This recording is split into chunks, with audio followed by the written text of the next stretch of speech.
కడిగి పవిత్రులుగా చేయును.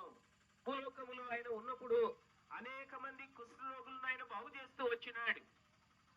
గుడ్డి వారికి కళ్ళు ఇస్తూ వచ్చినాడు. కుంటి వారిని నడిపిస్తూ వచ్చినాడు. మరి అనేక మంది వ్యాధిగ్రస్తులను బాగు చేస్తూ వచ్చినాడు. అయితే ఆ యేసు ప్రభు పరమ వైద్యుడు, పరమ పూజ్యుడు, ఆయన స్వస్థపరిచే దేవుడు, ఆయన అద్భుతకరుడు, ఆలోచనకర్త, ఆయన స్వస్థపరిచే దేవుడు. అయితే మన అతిక్రమ క్రియలను బట్టి అతడు గాయపరచబడుతూ వచ్చినాడు. మన సమాధానార్థమైన శిక్ష అతని మీద పడింది. ఆయన పొందిన దెబ్బల ద్వారా మనకు స్వస్థత కలుగుతుంది. ప్రేమైనటువంటి అయ్యా అమ్మ, ఈ మాటలు వింటున్న నీవు ఒక్కసారి ఆలోచించుకో. హృదయంలో ఉన్న పాపము తీసివేయబడాలి. హృదయం అన్నిటికంటే మోసకరమైనది, ఘోరమైన వ్యాధి గలదని రాయబడింది.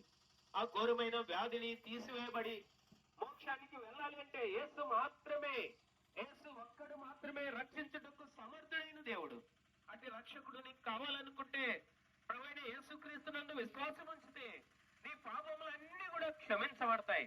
ఒక పాపాత్మురాలు ఆ ఊరిలో ఉన్నది.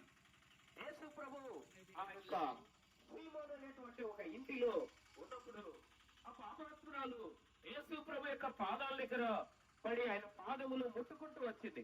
ఎప్పుడైతే ఆయన పాదాలు ముట్టుకుందో ఆ పాపములు క్షమించబడుతూ వచ్చినాయి.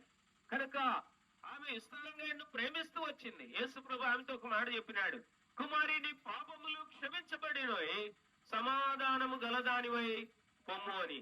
కనుక అట్టి సమాధానము నీకు కావాలనుకుంటే నీ పాపములు క్షమించబడాలా. పాపములు క్షమించబడాలంటే ఈ పాపములు క్షమించడానికి అధికారం కలిగిన ప్రభు అయిన యేసుక్రీస్తు వారు, ఈయన పాపములు క్షమించటకు అధికారం కలిగినటువంటి వాడు. కనుక బైబిల్ గ్రంథములో మార్కు సువార్త 5వ అధ్యాయం 25వ వచనములో ఇంకొక సహోదరి ఉంది. ఆమె రక్తస్రావ రోగముతో బాధపడుతూ వచ్చింది. అనేక వైద్యుల చేత తిప్పలు పడుతూ వచ్చింది. ఎన్నో రకాలైనటువంటి మరి వైద్యము చేయించుకుంటూ వచ్చింది. అయితే ఆమెకు ఆ రోగం నుంచి విడుదల పొందలేదు. అయితే యేసు ప్రభు తన వస్త్రపు చెంగు ముట్టినప్పుడు ఆమె రక్తధారణ తడుతూ వచ్చింది. ఆమె బాగవుతూ వచ్చింది.